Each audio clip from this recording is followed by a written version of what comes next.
بسم اللہ الرحمن الرحیم۔ ایک تابعی کے بارے میں آتا ہے کہ ان کو عیسائی بادشاہ نے قید کروا دی۔ وہ چاہتا تھا کہ ان کو قتل کروا دے، مگر اس کے وزیر نے کہا کہ نہیں، اس کے اندر بہادری اتنی زیادہ ہے کہ اگر یہ کسی طرح ہمارے مذہب پر آ جائے تو یہ ہماری فوج کا کمانڈر ان چیف بنے گا۔ ایسا بندہ آپ کو کہاں سے مل سکے گا؟ اس نے کہا اچھا، میں اس کو اپنے مذہب پر لانے کی کوشش کرتا ہوں۔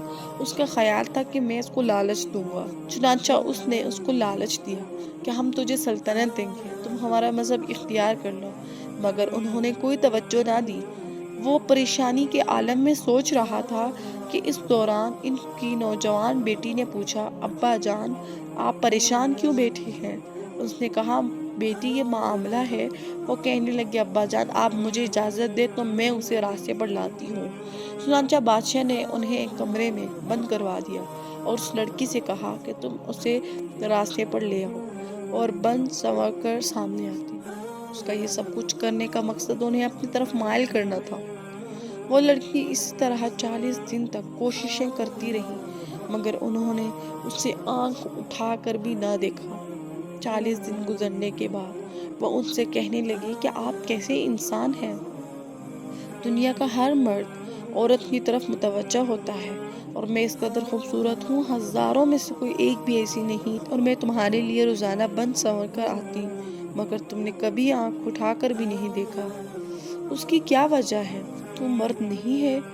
یہ کیا ہے؟ انہوں نے فرمایا کہ میرے پروردگار نے غیر عورت کی طرف دیکھنے سے منع فرمایا ہے، اس لیے میں نے آپ کی طرف توجہ نہیں کی۔ اس لڑکی نے کہا کہ جب تمہیں پروردگار کے ساتھ اتنی محبت ہے تو پھر ہمیں بھی کچھ تعلیمات دو۔ چنانچہ انہوں نے اس لڑکی کو دین کی باتیں سکھانی شروع کر دی۔ شکار کرنے کو آئے تھے، شکار ہو کے چلے۔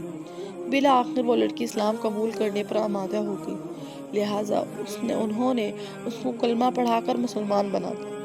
وہ کلمہ پڑھ کر کہنے لگی کہ اب میں مسلمان ہوں، لہٰذا اب میں یہاں نہیں رہوں گی۔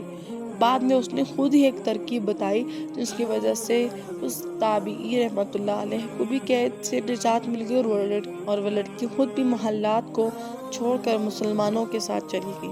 مگر حیرت کی بات یہ ہے کہ ایک نوجوان لڑکی ان کو اپنی طرف متوجہ کرنے کے لیے 40 دن تنہائی میں کوشش کرتی رہی، مگر انہوں نے اس کی طرف آنکھ اٹھا کر بھی نہ دیکھا۔ یہ کیا وجہ تھی؟ اس لیے کہ ان کا تزکیہ ہو چکا تھا اور نفس کے اندر سے گندگی نکل چکی تھی۔ بس اسی طرح ہر ایک انسان جو اپنے آپ کو کمال کی اس آخری سیڑھی پر پہنچا دے تو پھر وہ نہیں گر سکتا۔